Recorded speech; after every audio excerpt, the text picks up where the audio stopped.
animated by the same animation studio. It had the same composer, Yoko Kanno, doing the music. And on the dubbing side of things, it was the same director, Mary Elizabeth, was directing Wolf's Rain, the same recording studio. Like, everything was the same, except it was a different Japanese director on the show. So, and it had all this really cool mythology and stuff underneath it with the wolves and the end of the world and all this stuff. I was like, oh, this is perfect. So yeah, Wolf's Rain was a dream come true. And as was Hellsing the Castle, because I really wanted to work on a Miyazaki film. But it's sort of hard to cast me in a lot of Miyazaki films because I tend to play sort of from like, I don't know, like 18 years old and up sort of thing. But most Miyazaki characters are either like 12 or 60. You know, there aren't, you know, it's like the young girl and then the old wise guy who's going to tell her what to do. There's very little sort of, there are very few, like, you know, late teenagers, early 20s characters in Miyazaki films. And then Howl's Moving Castle came along, and there's like all these young men in Howl's Moving Castle. I was like, great, perfect, you know, so cast me in that. So. Giggle, giggle, giggle. Anything else? I've got a question. Yeah. Crispin, do you do any voiceover work for video games? I do a lot of voiceover work for video games. Well, tell us someone that you've done, and is there any difference in the process of putting together a voice for a video game as opposed to series?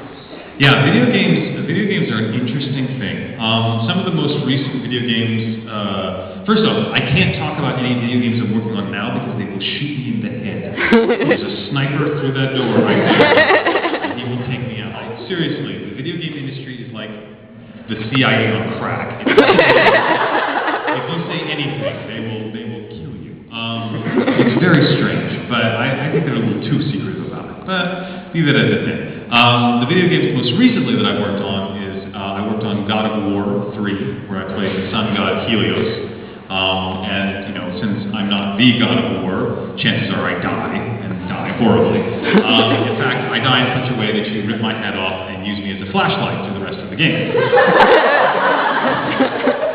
I like to help, you know. I like to be helpful even when decapitated. I worked on the new Transformers War for Cybertron game, playing Breakdown, and I also did Grimlock. Which was hilarious. I did the voice match for Grimlock, the big dinosaur, you know. Me, Grimlock, me, a nice dino. You know, like, casting it. Think, who would you cast me as Transformers? The last one I would have thought was Grimlock, but there you go. I worked on the recent Marvel Ultimate Alliance 2, where I was playing Iron Man, where you have to choose between whether you're going to be on the Iron Man side or Captain America side, so I never shut up in that game. What other games? Obviously, we've done a slew of Naruto games. And what else has come out recently that I can talk about? Well, back in the day, I did Justice League Heroes, where I played Superman.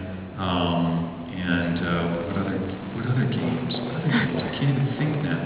And there's some old school ones like Xenosaga and stuff like that. And White Knight Chronicles. I was in White Knight Chronicles, which was fun.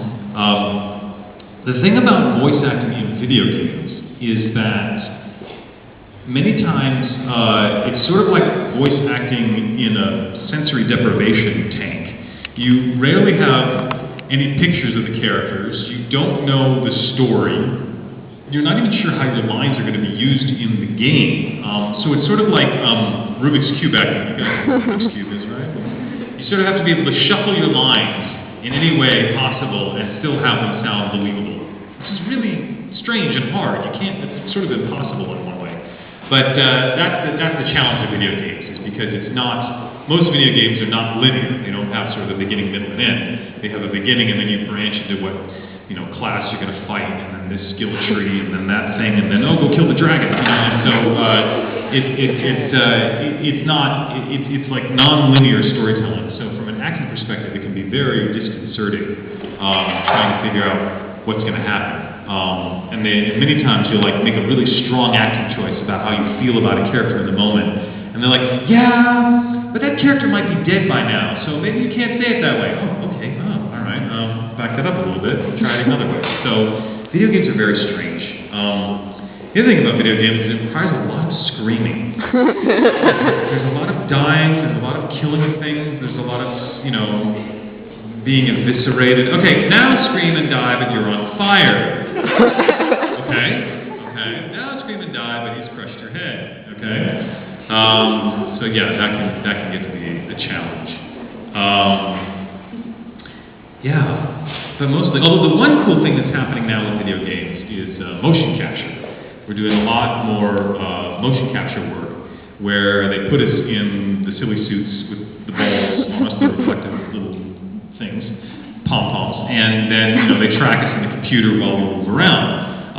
And it used to be that they would do that with people who weren't actors, and then they'd have us voice actors come in and try to match their performances. Well, that didn't work so well. So then they decided, well, let's get the voice actors to do the motion capture, and that worked a lot better. But the one thing that they didn't have, they couldn't record us on the set while we were acting. We would do the physical stuff like a puppet, and then later we'd get in the studio on the mic with the script in front of us and do it that way. Now, I just did a project where we did full, what they call performance capture, which is closer to what they did in Avatar, which is, I'm in a suit, but I've also got dots all over my face and all over my hands. And I've got a microphone sort of coming around the side of my head here. So that it's sort of like virtual theater. We do the scene, and the computer tracks our hands, face, and body, and they take the audio that we recorded in the scene and use that as the production sound in the game. Which is a bit of a challenge, because we were recording down in San Diego, where the big motion capture stage is for Sony, which happens to be very close to Camp Pendleton Air Force Base. So when the jet came screaming over while we were trying to do our very intense, quiet scene, hold for jet, and hold for missile, it was hard to get things done on a regular schedule. But I'm working on a game now. I can't talk about it. But we just actually went in and did dialogue replacement for scenes as if it were a film, because there were certain lines in it that had noises over them that weren't going to work. So it was like dubbing myself, but it was a digital version of myself, but he had big mutton chops and didn't look, it was like dark, and it was weird. I was like, that's not me, but it's my voice and my body. Okay, there we go, that's interesting. So that's pretty trippy, and that may be where video games will go more and more often, depending on the budget and the time allowed. So that's all I can think of for video games. Yes.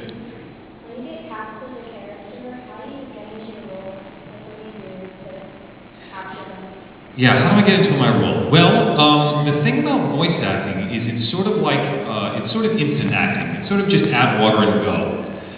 If you study theater, your theater teacher or professor or director will say, well, read the script and study your character and figure out your backstory and see what the other characters say about you.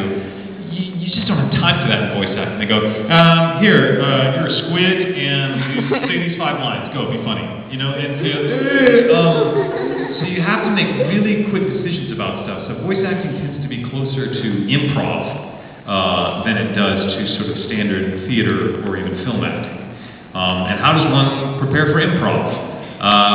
You just sort of get loose and be in the moment and try to come up with something that might work. I walked into shows where I had no idea what was going on. I know if you guys have seen Resident Evil Degeneration, the 3D movie that was. They cast me as Frederick, right? Isn't that his name, Frederick? They said, yes, you want you to be British and you're sort of slimy and the businessman, blah, blah, blah. I was like, okay, fine. I did my thing, and then at the end I was screaming like a little girl, and it was all very fun. And I thought, oh, that was cute. He was just a little side character. No, he's like one of the main villains in the entire movie, and I didn't know that until I saw the movie when it was done. So, I have to just sort of stay in the moment of what's going on, and I have to trust the director a lot about how to do things. So usually what happens is you almost end up developing characters beforehand. You have things you can pull out of your pocket on a moment's notice, like accents or celebrity imitations or things like that, and you just go bang, and because they'll say,